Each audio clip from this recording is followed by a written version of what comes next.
I also want to give our sincere thanks to President Erdogan of Turkey. He's always there when I need him. He's such a tough guy. He is tough as you can be, but we love him. And when they have a problem with you, they always call me to handle it.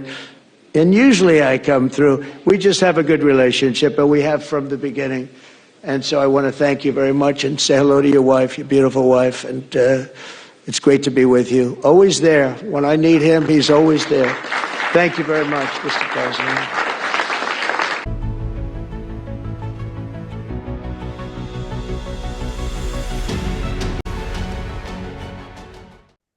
Welcome to Khanversations. I'm Muqtedar, your host, and today I'm going to talk to you about an interesting development that has received some attention in the media, but a lot of people have not really fully noticed is the fact that Netanyahu was not present at the Sharm el-Sheikh summit, basically a summit which called for donors to rebuild Gaza and planning for the second phase of the Gaza peace process.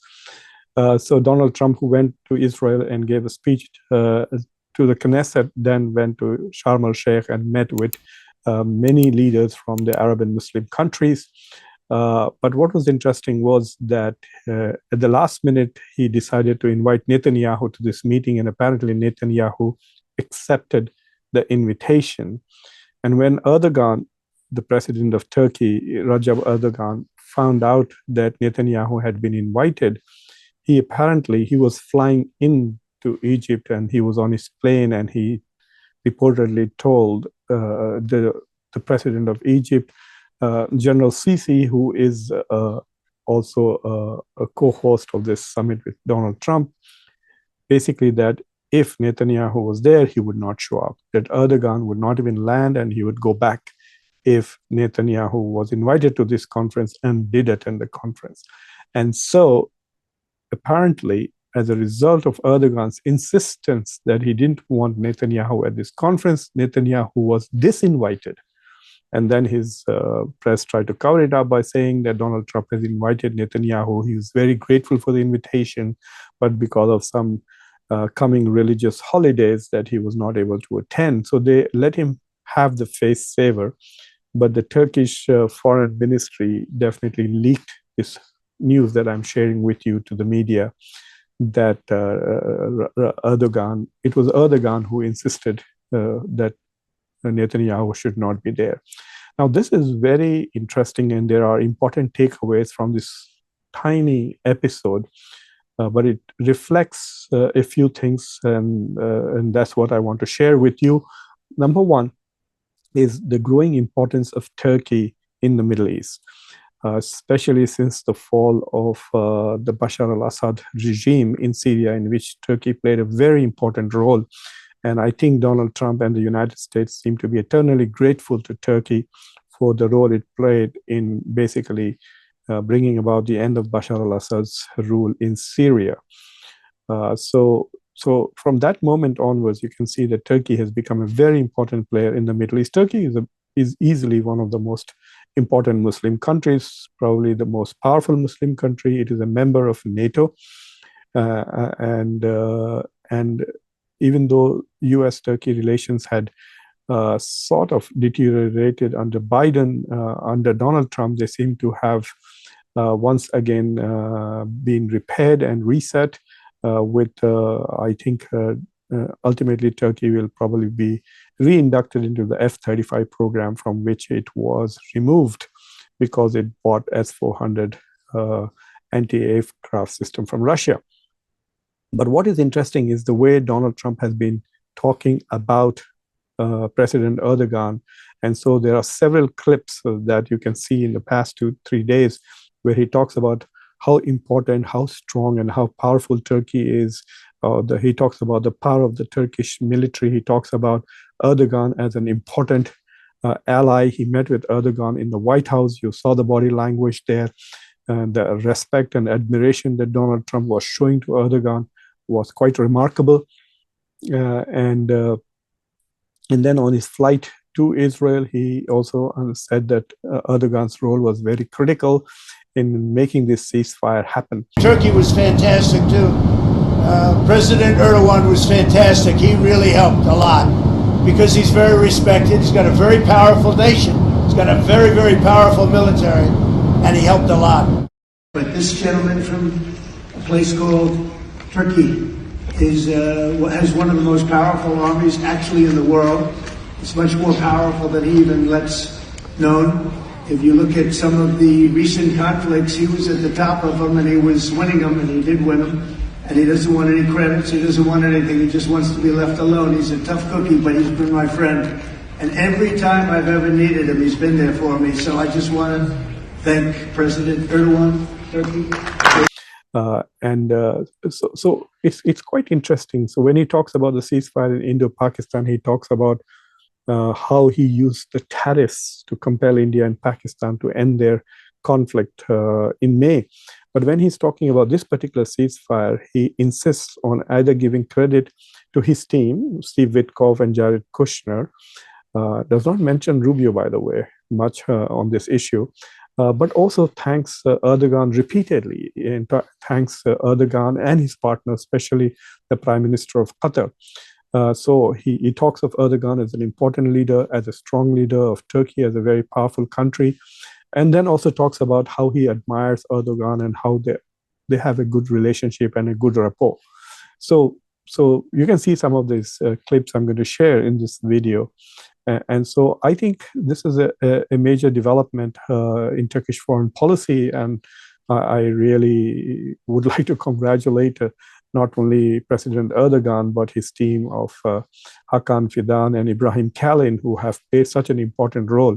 Because I think without the role of Turkey and Qatar, Hamas would not have accepted the terms and conditions that the Trump administration has drawn in the so-called Gaza peace process. And I think it is pressure and influence of Erdogan and Qatar, Qatari Sheikh, that the Hamas was willing to go ahead and accept those terms and conditions.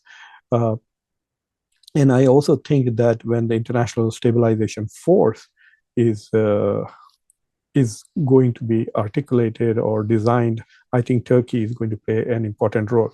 So there are three takeaways from this particular example of how Erdogan is able to basically tell Trump to abandon Netanyahu. So in the past, like 1 or 2 weeks, we have seen that Trump has compelled Netanyahu to apologize to the Prime Minister of Qatar for attacking Qatar. And the second thing is that Netanyahu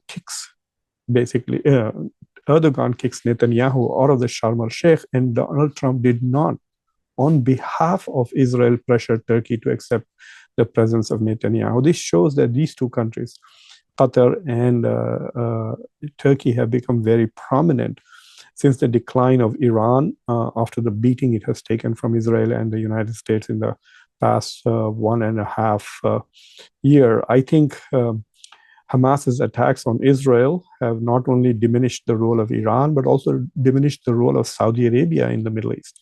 One of the entities that was missing from the Sharm el-Sheikh was Mohammed bin Salman was not there. Not only that, about $37 billion have been promised, where Turkey and other countries have also promised to contribute. The US is contributing $10 billion, Qatar $5 billion. Even Pakistan is contributing $500 million, and I think Turkey is contributing $2 billion. But there was no commitment by the Saudis, even though the Saudi foreign minister did attend that summit. So there is a curiosity about the diminished role that Saudi Arabia is playing in this particular Gaza conflict, and it appears that Saudi Arabia has been marginalized, and Turkey and Qatar, and to some extent Egypt, are playing a more important role, and we see a slightly lesser role being played by Jordan and Saudi Arabia in this peace process. So one takeaway is that Erdogan has become and has in the past few months really restored Turkish stature in the eyes of US, and Turkey-US relations have been repaired. And we have President Trump talking so eloquently about Erdogan and Turkey. So that's one takeaway. The second takeaway is The second takeaway is that the kicking out of Netanyahu, just kicking him out of the Sharm el-Sheikh, shows that these Muslim countries are not interested in having a relationship with Israel or with Netanyahu.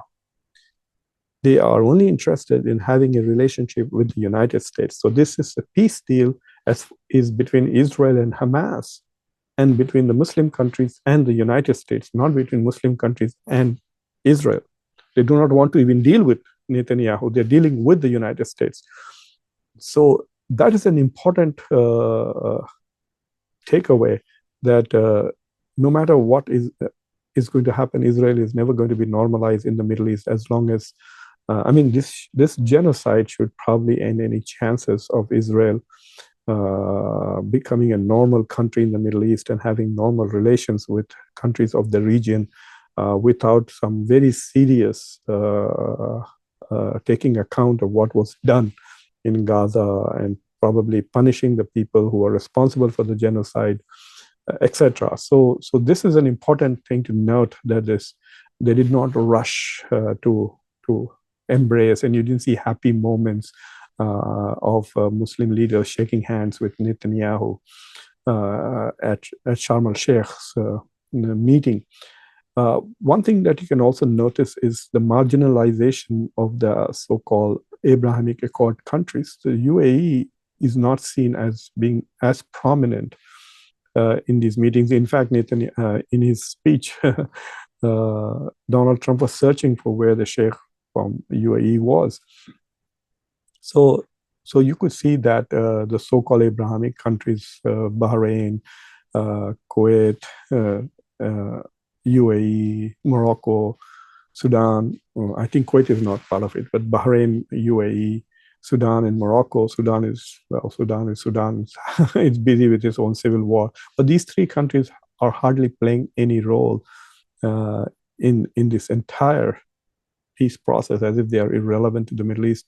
UAE was initially playing a role. UAE had even promised to put boots on the ground. We will see what role UAE plays going forward. Obviously, it's going to pony up with some dollars for reconstruction of Gaza. But this is also an important takeaway, that the non-Abrahamic countries have been more important to this process of ceasefire than the Abrahamic Accord countries. So much for the importance of that particular accord. And the third thing that I do want to make is that clearly what Israel has done is change the Middle East's balance of power. Yes, it has diminished Iran, but by diminishing the power of Iran and the capacity of Iran to bully the Middle Eastern countries, what Israel has done is has given strategic autonomy to the Arab countries who were basically afraid of Iran and rushing. Nobody was signing treaties with Israel out of love for Israel or appreciation or admiration for Israel. MBS has, like Erdogan, clearly said Israel is committing a genocide in Gaza. So these countries are not really interested in the relationship. The only reason why they were being friendly with Israel was because of their fear of Iran. And I think that was one of the most debilitating consequence of Iran's expansionist foreign policy, is it pushed the Arabs so much closer to Israel. And now that Iran has become very weak, it gives Saudi Arabia strategic autonomy to look elsewhere. And so you can see the defense pact with Pakistan and its unwillingness to even come to Sharm el-Sheikh. MBS not showing up there. MBS did not come to the UN, and he was not there in the meeting at the UN, which was also chaired by Erdogan and Donald Trump, where the initial draft was developed for this particular ceasefire pact. So these are the three takeaways that I see, which are manifest from the gesture of Erdogan basically saying that we don't want Netanyahu at this summit, which was essentially about phase 2. So that's all I wanted to share in these brief conversations. I hope you found my thoughts insightful. So please, if you have not already subscribed to this channel, subscribe to Khanversations, like this video, press the bell icon, and don't forget to share this video with your socio-political network. Until next time, I'm your host, Muqtedar Khan. Take care.